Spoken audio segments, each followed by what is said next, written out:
علامہ شبلی نعمانی نے اپنی کتاب کلام شبلی میں ایک واقعہ نقل کیا ہے بادشاہ محمود غزنوی کا کہ محمود غزنوی اپنے دربار میں موجود تھے۔ انہوں نے ایک خواہش ظاہر کی کہ کوئی ایسا شخص ہے جو حضرت خضر علیہ السلام سے میری ملاقات کروا دے۔ مجمع پہ تھوڑی دیر کے لیے سناٹا ہو گیا۔ کچھ ہی لمحوں میں ایک غریب کھڑا ہوا اور اس نے کہا، بادشاہ سلامت، میں آپ کی ملاقات حضرت خضر علیہ السلام سے کروا سکتا ہوں 2 شرطوں کے ساتھ۔ نمبر 1، مجھے 6 مہینے کا موقع چاہیے، میں دریا کے کنارے جا کر کے کچھ وظائف کروں گا۔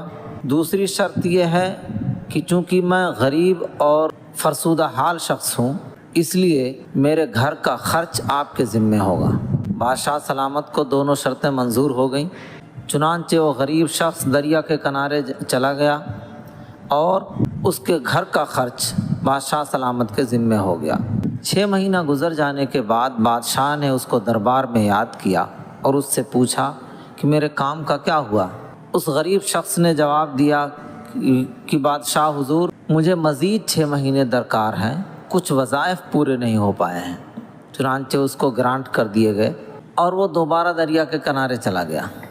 1 سال گزر جانے کے بعد بادشاہ نے دوبارہ اس کو یاد کیا اور اس سے کہا، میرے کام کا کیا ہوا؟ اس غریب شخص سے مزید رکا نہ گیا اور اس نے بالکل صاف گوئی کے ساتھ، ایمانداری کے ساتھ حق بات بیان کر دی اور اس نے کہا، بادشاہ سلامت، میں نے آپ سے جھوٹ بولا اس لیے کہ میرے بچوں پر فاقہ طاری تھا، فاقہ کشی میں مبتلا تھے، اس لیے میں نے سوچا کہ اس بہانے سے میرے بچوں کی پرورش ہو جائے گی، ان کو خوراک مل جائے گی۔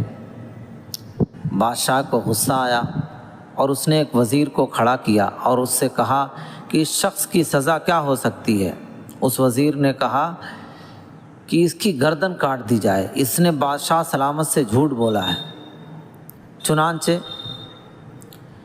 ایک معمر اور بزرگ شخص کھڑے ہوئے اور انہوں نے کہا، اس وزیر نے بالکل صحیح کہا، اس کی سزا یہی ہونی چاہیے۔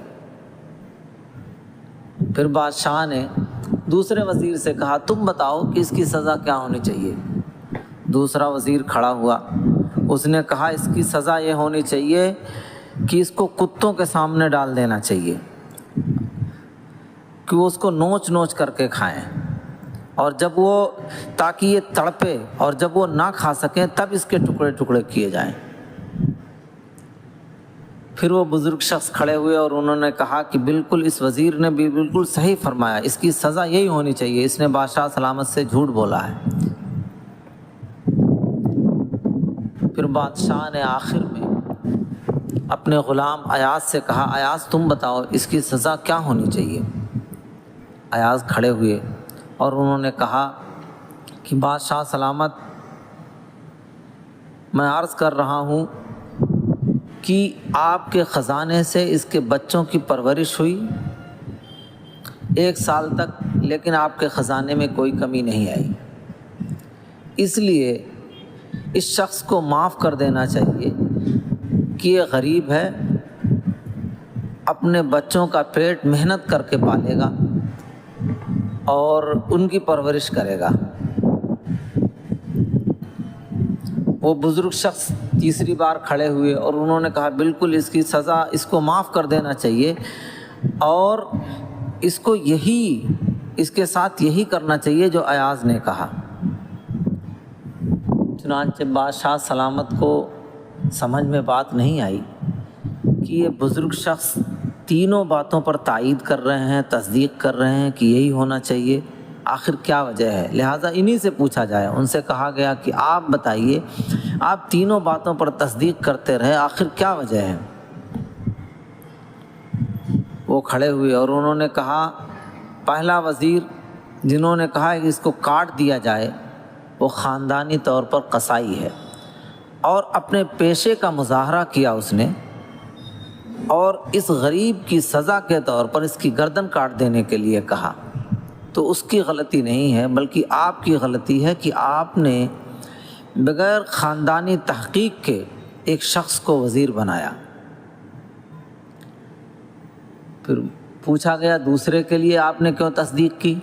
تو انہوں نے کہا وہ شخص جو وزیر ہے آپ کا، اس کے والد بادشاہ کے کتوں کی پرورش کیا کرتے تھے، اور کتوں کی پرورش و پرداخت کے لیے جو طریقے ہوتے تھے وہ جانتا ہے، اور وہی طریقہ اور وہی سزا اس نے اس غریب کے لیے متعین کی، تو اس نے اپنے ثوابدید کے حساب سے صحیح طے کیا۔ لیکن آپ نے انتخاب وزارت کے وقت جس وزیر کو متعین کیا اس میں غلطی کی، اس لیے اس میں بھی آپ کی غلطی ہے۔ تیسرے، ایاز ایک سید زادہ ہے، اور سید زادوں کے خانوادے حق گوئی کے لیے، شہادت کے لیے تیار رہتے ہیں۔ اور کربلا کا واقعہ دیکھ لیجئے، ایک حق بات کے لیے پورے خانوادے اور پورے خاندان کو شہید کروا دیا۔ تو اس لیے یہ سید زادہ ہے، تو اس کے یہاں عفو درگزر کا معاملہ جو خاندانی طور پر چلا آ رہا ہے وہ اس نے پیش کیا۔ بادشاہ محمود غزنوی کھڑے ہو گئے اور انہوں نے کہا ایاز تم نے آج تک بتایا نہیں کہ تم ایک سید ہو۔